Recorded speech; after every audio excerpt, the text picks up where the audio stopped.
Parliament ఎన్నికల్లో ఎలాంటి ప్రలోభాలకు లొంగకుండా ప్రతి ఒక్కరూ ఓటు హక్కును వినియోగించుకోవాలని, ప్రజలకు ఎలాంటి ఇబ్బంది లేకుండా ఓటింగ్కు కావాల్సిన అన్ని ఏర్పాట్లను పూర్తి చేసినట్లు చేవెళ్ల పార్లమెంట్ రిటర్నింగ్ అధికారి రంగారెడ్డి జిల్లా కలెక్టర్ శశాంక్, వికారాబాద్ జిల్లా కలెక్టర్ నారాయణ రెడ్డి పేర్కొన్నారు.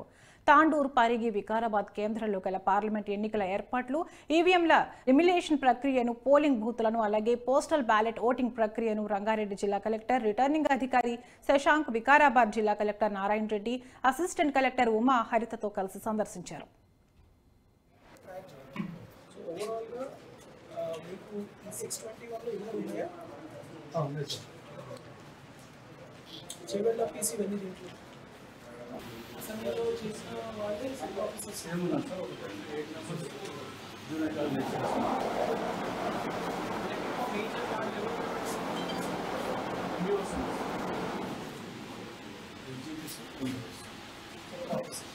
పార్లమెంట్ ఎలక్షన్లో భాగంగా ఈరోజు మన చేవెళ్ల పార్లమెంట్ కాన్స్టిట్యూన్సీకి సంబంధించి ఆర్ఓ గారు అంటే మన కలెక్టర్ రంగారెడ్డి గారు ఈరోజు వికారాబాద్, తాండూరు, అదేవిధంగా నెక్స్ట్ పరిగి వెళ్తున్నాం. ఈ పరిగి అసెంబ్లీ సెగ్మెంట్లో ఇక్కడ ఏర్పాట్లను అంటే ముఖ్యంగా మనకు 13th రోజు ఎలక్షన్ ఉంది కాబట్టి మనకు polling staff, polling material, EVMs, దాంతోపాటు ఇప్పుడు పోస్టల్ బ్యాలెట్ నడుస్తుంది.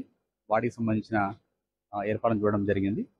సో ప్రస్తుతానికి మనకు అన్ని అసెంబ్లీ సెగ్మెంట్లో కూడా పోలింగ్ పార్టీ కావచ్చు, మెటీరియల్ కావచ్చు, ఈవీఎంస్ కానీ అన్నీ కూడా ఏర్పాటు చేసుకోవడం జరిగింది. ఎక్కడ కూడా ఎలాంటి షార్ట్ ఫాల్ లేదు. సో వచ్చే ఎలక్షన్స్ అంటే మనకు 13th రోజు జరగబోయే ఎలక్షన్ను అన్ని రకాల ఎలాంటి లా అండ్ ఆర్డర్ ఇష్యూ లేకుండా, అదేవిధంగా ఎండ ఉండడం వల్ల సిబ్బందికి కానీ ఓటర్స్ కానీ ఎలాంటి ఇబ్బంది జరగదు.